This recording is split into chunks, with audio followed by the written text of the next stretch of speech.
ไม่ส่งข่าวก็เขาตั้งเสียงก็อย่าลืมติดตามกดไลค์กดแชร์ให้น้องด้วยนะคะ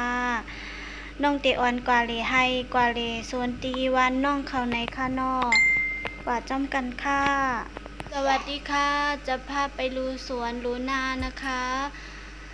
อย่าลืมกดติดตามกดไลค์กดแชร์ให้น้องพวนด้วยนะคะจะพาไปดูนาสวนที่บ้านนอกหนูนะคะที่